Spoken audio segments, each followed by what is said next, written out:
यहीं पर हनुमान जी के विशेष मंत्रों से, बीज मंत्रों से, हनुमान चालीसा से, पंचमुखी हनुमत कवच से हनुमान जी का कल हवन किया जाएगा। लाखों लोग जो देश विदेश में रहते हैं, विदेशों में भी रहते हैं, जो धाम पर नहीं पहुंच पाते, नकारात्मक ऊर्जा से परेशान हैं, तंत्र मंत्र से परेशान हैं, दुकान मकान आदि आदि चीज़ों में बहुत परेशान, फिर कहीं ओझाओं के चक्कर में पड़ जाते, कहीं हली उल्लाह वालों के चक्कर में पड़ जाते, परेशान हो जाते। उन सब के लिए सन्यासी बाबा ने बड़ी कृपा की। 5 हवन की विधि घर बैठ करके कर लो, फिर अपने घर पर स्वयं प्रभाव देखो। घर पे ही सामान रख लेना है, हम यहां से बोलत जे भी और आप जो है सुनत जाइयो, और वैसे ही विधि करते जाना। ब्राह्मण आचार्य भी कर रहेंगे तो तिल, जबा, चावल, घी, शक्कर, नारियल, कलावा, यज्ञोपवीत, कपूर, माचिस, पुष्प, रोली, एक लकड़ी का पीढ़ा, प्रसाद, मीठा आदि, शक्कर, दिया बत्ती, संधा, इतनी सामग्री आप रख लियो। और एक सारोट लकड़ी का जो पीढ़ा हो, उस पर बालाजी का विग्रह या सन्यासी बाबा का चित्र रख लियो।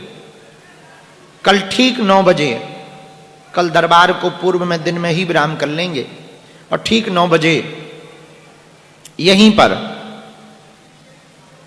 देश विदेश में रहने वाले लोगों के लिए हनुमान चालीसा का हवन करवाया जाएगा। फिर कल हवन करवाकर परसों दिन का दरबार लगाकर हम आगामी यात्रा के लिए जाएंगे।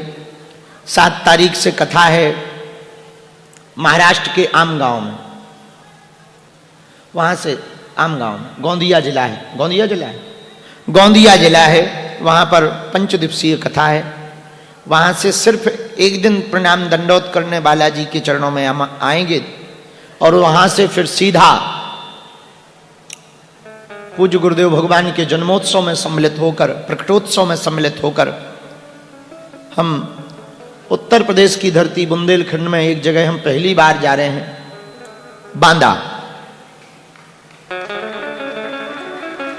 वहां पर 16 तारीख को कथा सुनाने जाएंगे, 21-20 तारीख तक वहां रहेंगे और वहां से फिर यात्रा करते हुए राजस्थान पहुंचेंगे, कोटा। वहां 3 दिन की कथा सुनाकर फिर वहीं से मठ पे जाएंगे, मुंबई महाराष्ट्र। 26-27 में वहां मठ में रहेंगे, वहां से फिर धाम आएंगे, फिर कहीं नहीं जाएंगे।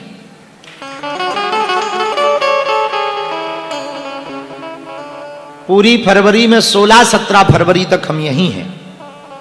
जनवरी के लास्ट में आ जाएंगे। 4, 5 और 6 फरवरी को जरूर शिवराजपुर में 2-2, 3-3 घंटे के लिए आना जाना है, तो वो तो पास में ही है। यहां सतना जिले में एक जगह है शिवराजपुर, वहां बहुत ही सरल सज्जन भगवत भक्त का एक जन्म हुआ, श्री रुद्र प्रताप त्रिपाठी जी का। जो रहते तो कर्म भूमि तो उनकी मुंबई है, जन्मभूमि शिवराजपुर है। वो अपनी जन्मभूमि पर हर साल वैदिक ब्राह्मणों को बुला करके अनुष्ठान करवाते हैं। इस साल हमने स्वयं कहा कि हम आपकी जन्मभूमि पर हनुमान जी का चरित्र सुनाने के लिए आएंगे।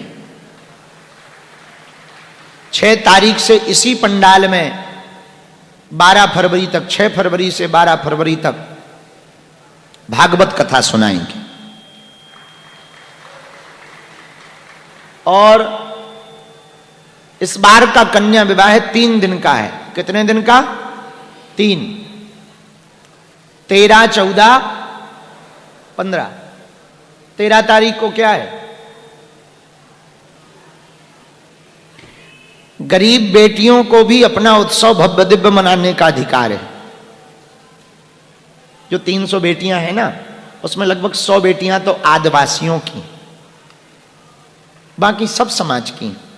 किसी के माता पिता नहीं है, किसी के परिवार नहीं है, हर वर्ष की तरह इस साल भी उनके लिए double bed, sofa, LED TV, पायल, बिछिया, सोने की नाक की कील, गैस चूल्हा, सिलेंडर, किचन सेट, बर्तनों का सेट पूरा, बाल मुकुंद जी, रामचरितमानस, गोदरेज अलमारी, सिलाई मशीन, प्रेस, मिक्सी, पूरे वस्त्र, बेटी के पूरे वस्त्र, दामाद के पूरे वस्त्र, और हर बेटी को मुसीबत के लिए 30-30 हजार की एफडी हर बेटी को दे रहे हैं।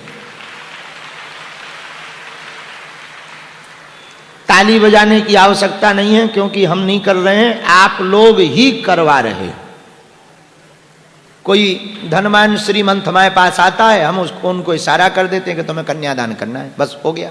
भगवान ऐसे करवा, जो कुछ कम पड़ता है भगवान की कृपा से दान पेटी में आ जाता है। और हम भारत में एक नया प्रचलन चाहते हैं, मंदिरों की दान पेटियों में हिंदुओं के चढ़ावे से हिंदुओं की बेटियों का घर बसाया जाना चाहिए। जो अर्थ संपन्न मंदिर हैं, श्री संपन्न मंदिर हैं, उन सभी मंदिरों से हिंदू ही तो चढ़ावा देते हैं, हलीउल्लाह वाले थोड़ी चढ़ाते हैं, हिंदू ही चढ़ाते हैं। तो वो हिंदुओं की दक्षिणा हिंदुओं के काम आए, उसका एकमात्र उपाय है वैदिक गुरुकुलम और बेटियों का विवाह, अस्पताल। भगवान की कृपा से ये 7वां साल है, और इस साल महाराज जी आपके चरणों के प्रताप से ये दास 1675 बेटियों का धर्म पिता हो जाएगा। तो आप सबको कन्या विवाह का निमंत्रण है, परिवार सहित भैया हमारा निमंत्रण स्वीकार करो। बुंदेली में कहें तो चूल से निमंत्रण है।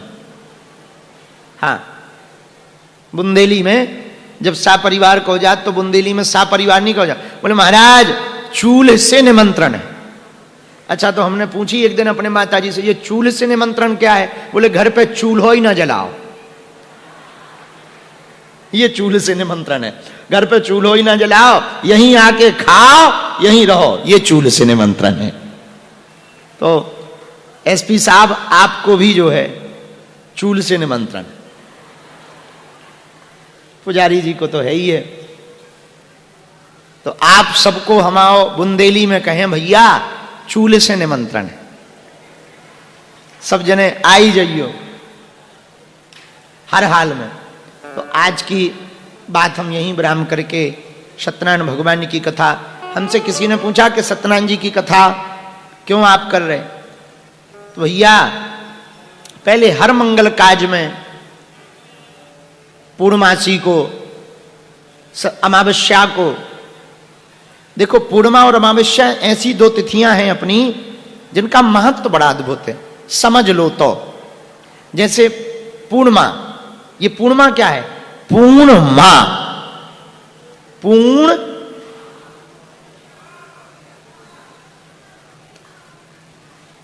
उस दिन जो भी करो सब,